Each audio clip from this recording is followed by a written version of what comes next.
Hello everyone. So excuse me for holding on to this thing throughout the whole video because I don't really have a mic for now. So if you'll excuse me. So today's video is about my journey of being a professional ventriloquist. That's right, I call it my funny gimmick. Whenever I do this, people laugh. People laugh so hard. I feel like this is the only time I've ever made anyone laugh.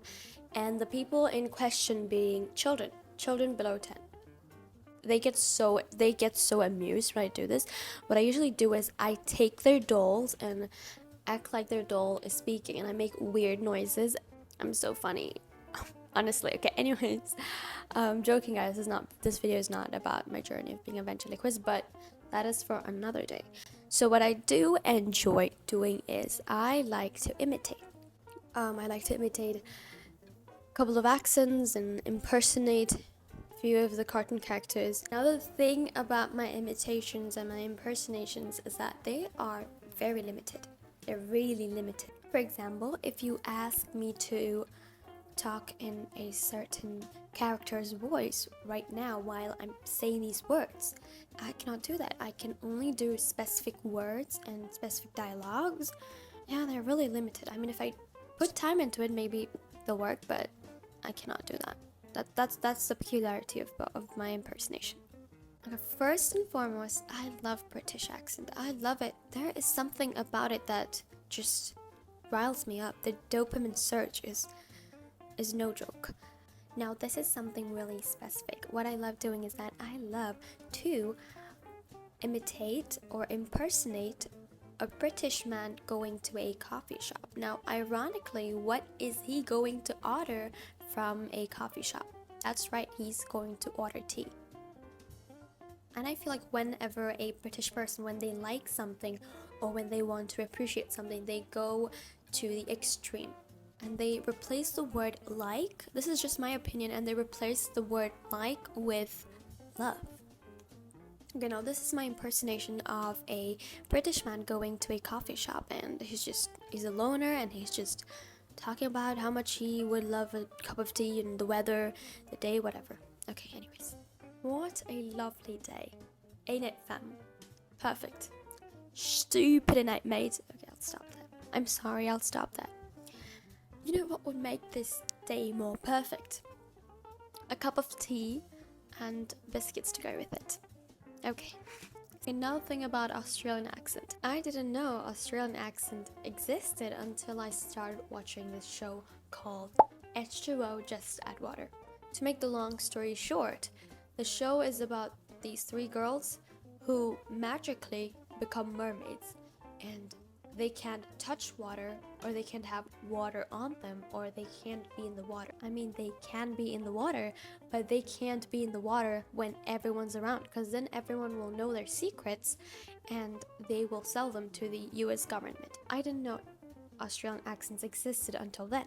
I thought the show was just an American show. And then it all made sense, because the way they call this girl named Cleo, it was so different. It was like Cleor. Then I came to know that was just the Australian accent. They always go, Cleor, don't do that. I love it when they call her like that. Now let's act like a child who wants to go to the zoo.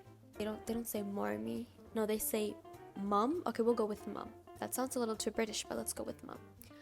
Mum, we want to go to the zoo. And Cleo, let's get some smoothie. Okay, anyways, that is it about Australian accent. Okay, now let's talk about my French accent. You see, all of my accents are very limited, like I mentioned before, but my French accent is limited, because there's only one word that I ace at saying in my French accent, and it's the word twist, and I don't think I do it that good as well, and they're not gonna make sense. So here we go. I love to twist my twisters. I don't know what twisters are, but I do love my twisters. My French accent is really bad. Really. Yeah, really. Okay, that's it for my French accent. Okay, now let's move on to cartoon character impersonation. I'm gonna start with Bubbles from Powerpuff Girls, because why not? It's not fair. just as tough and mean and strong as Buttercup and Blossom, but they just don't believe it. They all treat me like a baby. That's it. Now I'm going to do Mickey. Hi, I'm Mickey. I love doing hi, I'm Mickey. It just makes me so happy.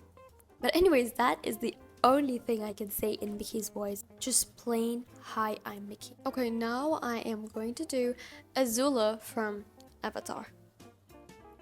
My own mother thought I was a monster. She was right, of course, but it still hurt. Wish I could say more dialogues of Azula because I think she is iconic. She's really iconic. But this is the best I can give, guys. This is the best. Okay, so next I'm going to be doing Mikasa from Attack on Titan. This is going to be in Japanese, so excuse me for my mistakes. エレ、そんなことないよ。エレ、聞いて。伝えたいことがある。私と一緒にいてくれてありがとう。This scene, guys, enough to make a grown man cry. And that is all, folks, and before ending the video, I would love to add in a fun fact. The whole, hi, I'm Mickey. It's so nice to do it. I feel like the cure to depression could be covered by just saying that. That's it, guys. Bye.